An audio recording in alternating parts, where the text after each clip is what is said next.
मंदिर देखा, मस्जिद देखा, देखा गिरजा घर, ये भी तेरा घर है मौला, वो भी तेरा घर।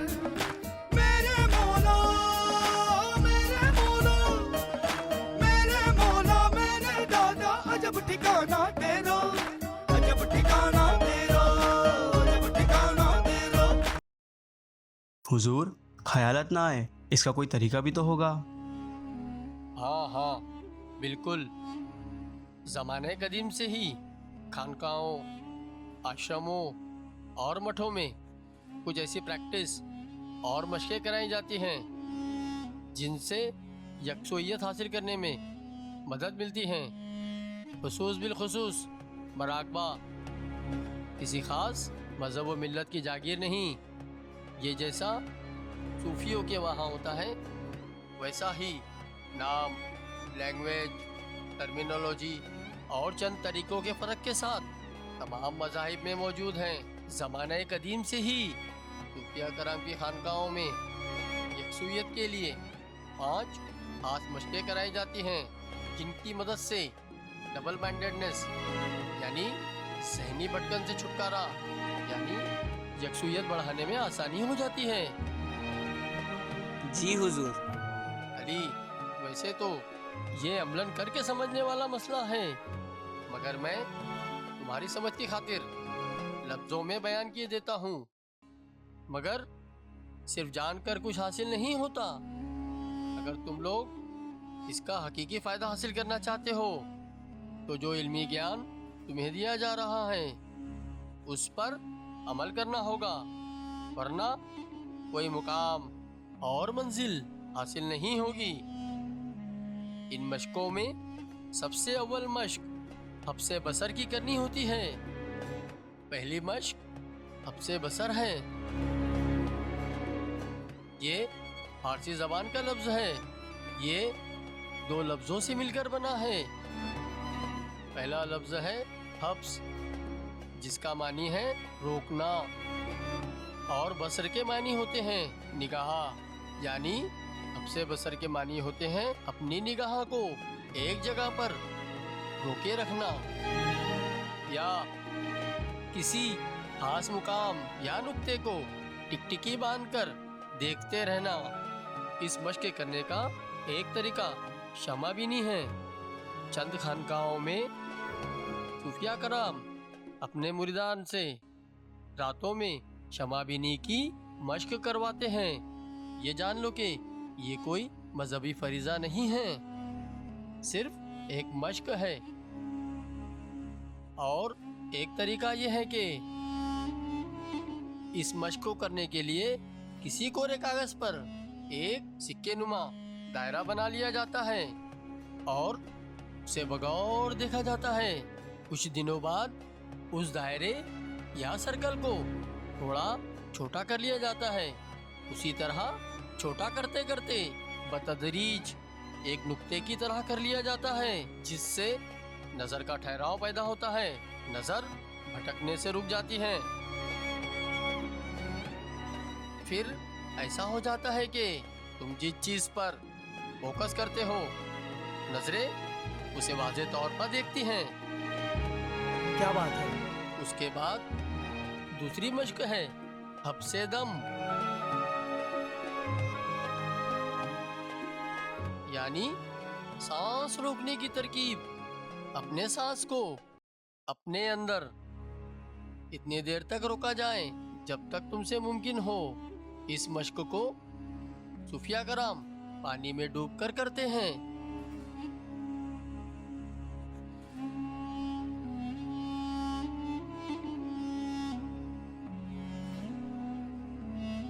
वो अपने आप को इतनी देर तक नाक मुंह बंद करके पानी में डुबो लेते हैं जब तक के दम ना घुटने लगे।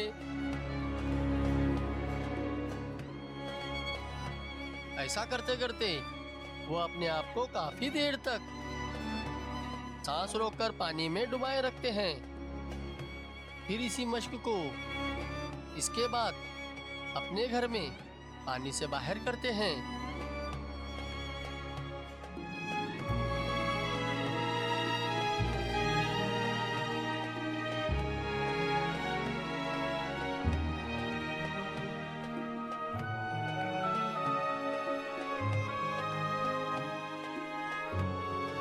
اس سے اپنی سانسوں پر قابو یعنی کنٹرول کرنا آسان ہو جاتا ہے۔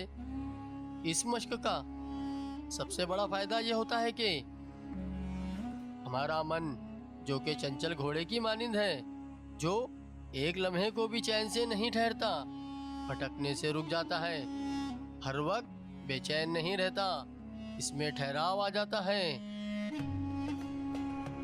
اور اس ٹھہراؤ کی وجہ سے انسان میں یکسوئیت پیدا ہونے لگتی ہے۔ انسان حال میں یعنی پریزنٹ مومنٹ میں جینا سیکھ لیتا ہے۔ کیا بات ہے سرکار؟ ارباز بھائی، تیسری مشق ہے سما یعنی سننا۔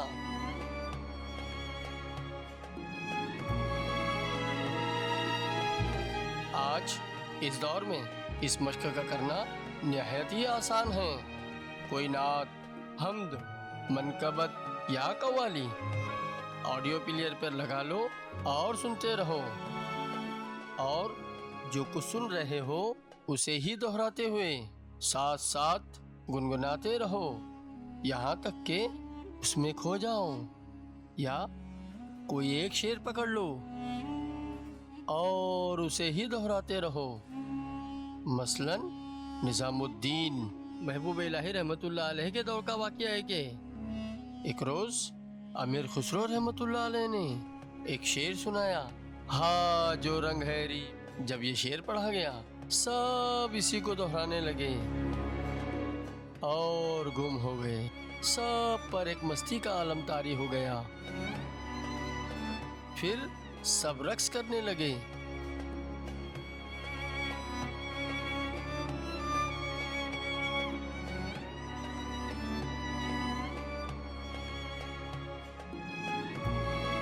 اس مشق کے کرنے سے خیالات کا آنا کم سے کم ہو جائے گا۔ توقیر یہ کیفیت اتنی آسانی سے حاصل نہیں ہو جاتی، اس کی بھی مسلسل مشق کرنا ضروری ہے۔ چوتھی مشق اس میں ذات ہے۔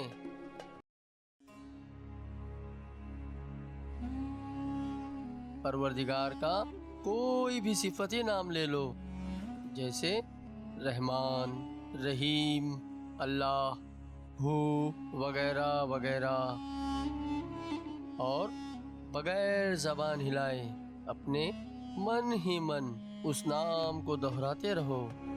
قرآن پاک میں ہے کہ وَاذْكُرُ رَبِّكَ إِذَا نَسِيتَ، یعنی اور یاد کر تو اپنے پروردگار کو جب کہ تو بھول جائے، یعنی اس حد تک بندے کو اس کے نام کا ذکر کرنا چاہیے جب تک کہ وہ خود کو نہ بھول جائے۔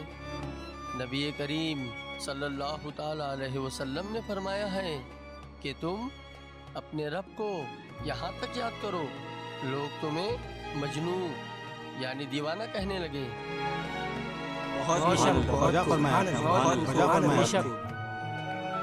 یہی وہ کیفیت ہے کہ جہاں دنیا اور تمام غیر اللہ چیزیں قلب سے نکل جاتی ہیں، ہماؤس اللہ بس، اور صرف اللہ باقی رہ جاتا ہے، تمام ہوس ختم ہو جاتی ہیں۔ بہتر ہے کہ ایک دم بھی اللہ کے ذکر سے خالی نہ ہو۔ حضرت سخی سلطان باہو رحمۃ اللہ علیہ اپنی کتاب میں لکھتے ہیں، جو دم غافل سو دم کافر۔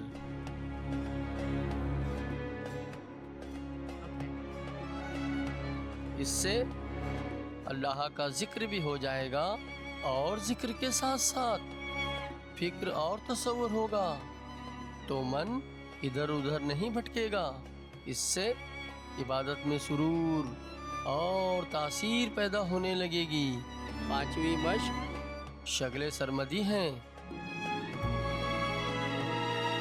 اس کے دو خاص طریقے ہیں، پہلا ذکر جلی، دوسرا ذکر خفی، جسے آسان زبان میں کہیں بول کر کیا جانے والا ذکر، دوسرا خفیہ طور پر کیا جانے والا ذکر۔ زبانی ذکر سے ये फ़ायदा होता है कि जितनी देर इंसान की ज़बान जिक्र में मशगूल रहती है, उस वक्त तक इंसान गुनाहों से महफूज रहता है। हदीस कुदसी में इशारा है, अल-अंबिया वल-औलिया युसल्लूना फी कुलूबिहिम दाइमून, यानी अंबिया अलैहिस्सलाम और औलिया रहमतुल्लाह अलैह वो हमेशा हुजूर कल्ब के साथ इबादत दायमी में कायम रहते हैं, यानी अपने एक एक दम की हिफाजत करते हैं, क्योंकि ज़िक्र परवरदिगार तमाम इबादत का मगज़ है। ज़िक्र खफ़ी का एक बहुत बड़ा फ़ायदा यह है कि ये अपने अंदर की एनर्जी को रोटेट करती है। अभी कुछ वक्त पहले ही मैंने तुम्हें कॉस्मिक एनर्जी के बारे में बतलाया था, तुम सबको याद तो होगा। जी हुजूर। कॉस्मिक एनर्जी जितना अंदर ही अंदर घूमेंगी, उतना मराकबे और इबादत में मज़ा आएगा। अगर तुम्हें अपने मराकबे और इबादतों में वो कैफियत महसूस नहीं हो रही है, तो इसमें हमारी अपनी गलती है। इसका हल तलाश करना लाजमी है। वो हल भी मैं तुम्हें बतलाए देता हूँ, ताकि तुम्हें मराकबा और रियाजत करने का पूरा फ़ायदा हासिल हो सके। मराकबे का पूरा फ़ायदा हासिल करने के लिए हमें 7 और काम करने होते हैं। ऐसा समझ लो, ये एक सीढ़ी है जिसके 7 पायदान यानी 7 जीने हैं, जिन्हें चढ़कर पार करना है, ताकि तुम अपनी मंजिल तक पहुंच जाओ। मुरीद को चाहिए कि वो एक एक करके तमाम जीनों को पार करें, या एक साथ चंद दिनों में उसे पार कर ले। अगर तुम इबादत में सुरूर हासिल करना चाहते हो तो ये काम ज़रूर करना, इंशाअल्लाह फ़ायदा ही होगा। हुजूर, नवाजिश।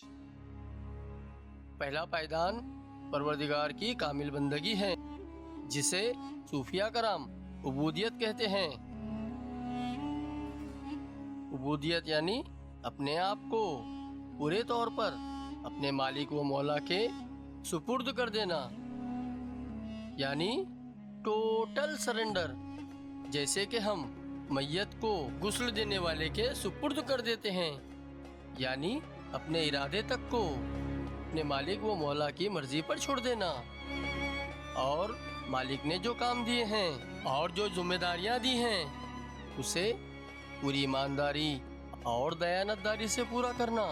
मसलन तुम्हें एक जिस्म दिया गया है, उसकी पूरे तौर पर निगहबानी करना। तुम्हारे वालिदैन हैं तो उनकी पूरे तौर पर खिदमत करना। अगर बच्चे हैं तो अच्छे तौर पर उनकी परवरिश करना। बीवी, भाई, बहन, रिश्तेदार और दोस्तों के हुकूक को पूरा करना, मगर हर काम को अपनी तरफ से नहीं, बल्कि अपने मालिक व मौला की तरफ से दिए गए हुक्म के तौर पर सिर्फ अपने आप को अपने परवरदिगार का बंदा और गुलाम समझते हुए मालिक के हुक्म को पूरी निष्ठा और ईमानदारी से करना चाहिए। और बंदा अपने आप को सिर्फ और सिर्फ बंदा यानी गुलाम समझे, इससे ज़्यादा कुछ नहीं। दूसरा पड़ाव इश्क है। आम तौर पर हम लोग आपसी प्यार और मोहब्बत को इश्क समझ लेते हैं, मगर ये सही नहीं। प्यार ऐसा जज्बा है जो किसी से भी हो सकता है। मसलन किसी को किसी शहर से प्यार हो जाता है, किसी को घर बार से, किसी को खुशनुमा मनाजिर से, किसी को मौसीकी यानी म्यूजिक से, किसी इंसान को दूसरे इंसान से। माँ अपने बच्चों से प्यार करती है, भाई बहन से प्यार करता है, बच्चे अपनी माँ से प्यार करते हैं। मगर जब तक इस मोहब्बत में जुनून शामिल न हो जाए, इश्क नहीं कहलाता। यानी मोहब्बत जब जुनून की हद तक बढ़ जाए तो इश्क बन जाता है। जैसा कि सूरह बकरा में परवरदिगार का इरशाद है कि अपने रब से शदीद मोहब्बत करो। शदीद मोहब्बत ही इश्क है। हमें अपने मालिक और मौला से मोहब्बत नहीं, इश्क होना चाहिए। बहुत बहुत अच्छा फरमाया, बहुत सुभान अल्लाह। ये वजूद सरापा इश्क है। परवरदिगार ने खुद के नूर से नबी करीम सल्लल्लाहु ताला अलैहि वसल्लम के नूर को तख्लीक फरमाया और जब शैदा हुआ तो इश्क वजूद पाया। किसी दानिश्वर का मशहूर शेर है, चेश्त आदम चेश्त हवा, इश्क बस गरचे आयन सद हजारा पेशो पश। आदम व हवा क्या है? इश्क ही तो है। अगरचा हजारा एक के बाद एक आए। बजा फरमाया बहुत आपने। खूब, बहुत बेशक खूब, बहुत खूब बहुत खूब। सुभान अल्लाह। सुभान अल्लाह। आरिफान खुदा कहते हैं इश्क यानी ऐन का शक हो जाना। इश्क के 3 हर्फ हैं, ऐन शीन काफ। ऐन इबादत इलाही की तरफ इशारा करता है। शीन शराए मोहम्मदी की तमाम शराइत अदा करने की ताकीद करता है। काफ कुर्बानी की रग़बत दिलाता है कि अपने नफ्स को सच्चे ज़ौक़ व शौक़ से कुर्बान कर दो। माशाअल्लाह, बहुत बहुत सुभान अल्लाह। बाज़बान फ़ारसी एक मशहूर शेर है, तमाशाए खुदरा बखुद व अनमूद, हमू आशिक वो इश्क वो माशूक। बहुत खूब, सुभान अल्लाह, सुभान अल्लाह। समझे आमीन भाई? हमें सच्चा आशिक बनना है जो कि किरदार और अमल से बना जाता है। ज़बानी जमा खर्च का इसमें दखल नहीं। इस राह में तीसरा पड़ाव ज़हूद का है।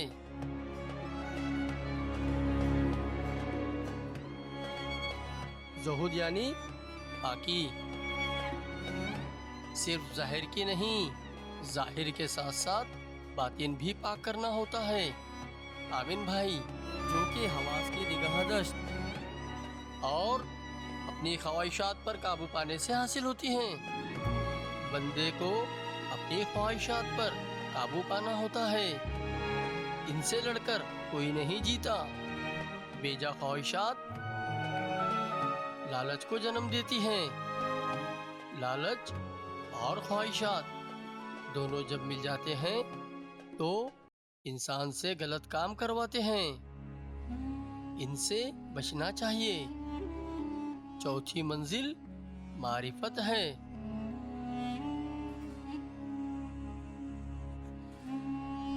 मारिफत से जब खुद की पहचान हो जाएगी तो मारिफत यानी आत्मा ज्ञान आत्मा बोध तक ले जाएगा। तब तुम अपने आप को पहचान लोगे कि मैं कौन हूँ। शायद इसी मुकाम पर मिर्ज़ा गालिब ने कहा होगा, न था कुछ तो खुदा था, कुछ न होता तो खुदा होता, डुबोया मुझको होने ने, न होता मैं तो क्या होता। अरबाज मारिफत से ही तुम्हें तुम्हारे इस दुनिया में पैदा किए जाने का मकसद समझ में आएगा कि क्या हम इसीलिए पैदा किए गए हैं कि सिर्फ खाएं पिएं सोएं और मर जाएं, या इस कायनात की तख्लीक और इंसान की पैदाइश से ईश्वर यानी परवरदिगार का मकसद कुछ और भी है, और वो मकसद हर एक को जानना ज़रूरी है। तभी तो दुनिया में पैदा किए जाने के मकसद को पूरा करने में लग जाओगे। उसके बाद बारी आती है वजद की।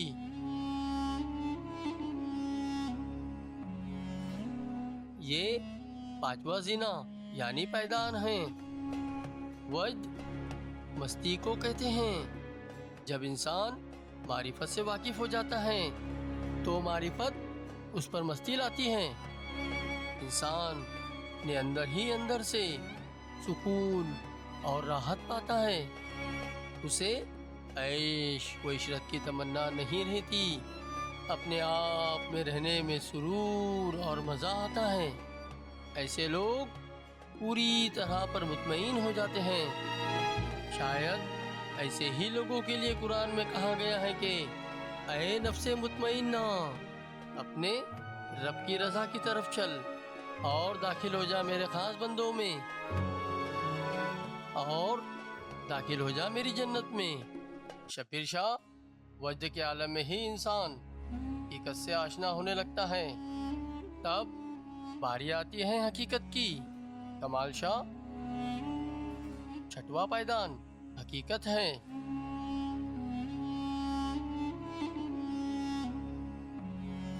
اس مقام پر پہنچ کر بندہ اپنی حقیقت سے آگاہ ہو جاتا ہے اور جان لیتا ہے کہ میں پروردگار کی طرف سے ہوں، اور اس تک پہنچ جانے میں ہی میری بھلائی ہے۔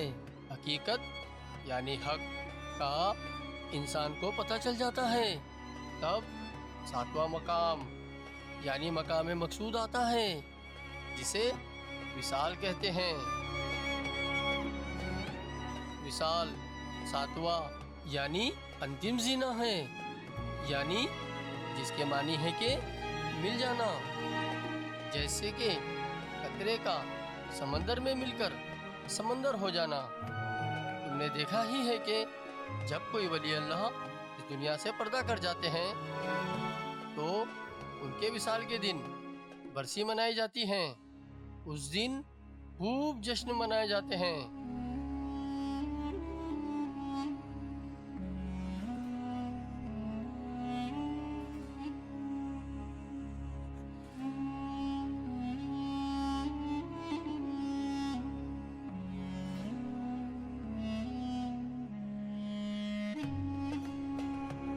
جسے اہل طریقت عرس کہتے ہیں۔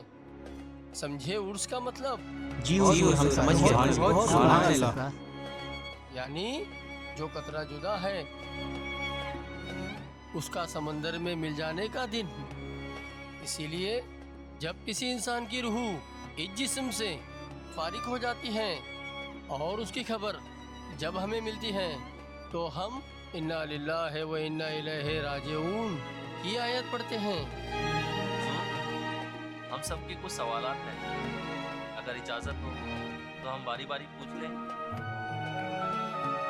ہاں کمال شاہ، پوچھ سکتے ہو۔ مرشد کا کام ہی اپنے مریدان کو صحیح راستہ بتلانا اور رہبری کرنا ہوتا ہے، جس طرح کے پانی کا کام ہے پیاس بجھانا۔ اگر پانی اپنا کام چھوڑ دے تو پانی نہیں کہلائے گا، اور آگ کا کام ہے جلانا، اگر وہ جلانا چھوڑ دے تو آگ نہیں کہلائے گی۔ مرشد رہبر ہے اور اس کا کام ہی رہبری ہے۔ ہر مرشد کو چاہیے کہ وہ اپنی روحانی آل کی بہترین طور پر پرورش کرے، اچھے اخلاق سکھائے، ہر قسم کی دوری اور دوئی سے اپنے مریدان کو وقت با وقت آگاہ کرے، پروردگار کی طرف بڑھنے میں ہر ممکن مدد کرے، اور اپنے مریدان کو اس قابل بنا دے کہ وہ مجلس محمدی صلی اللہ تعالی علیہ وسلم تک رسائی حاصل کر لے اور مقام مطمئنہ میں پہنچ جائیں۔ مرشد کو چاہیے کہ وہ ہر برے فعل اور بری حرکت سے بچنے کی اپنے مریدان کو تاکید کرے، اور برائی سے بچنے میں اپنے مریدان کی ہر ممکن مدد کرے۔ ایک ادنا سا مشورہ ہے میرا، تم اسے مان لو تو اچھا ہے۔ ایک ادنا سا مشورہ ہے میرا، تم اسے مان لو تو اچھا ہے۔ سب کو پہچاننا ضروری نہیں، خود کو پہچان لو تو اچھا ہے۔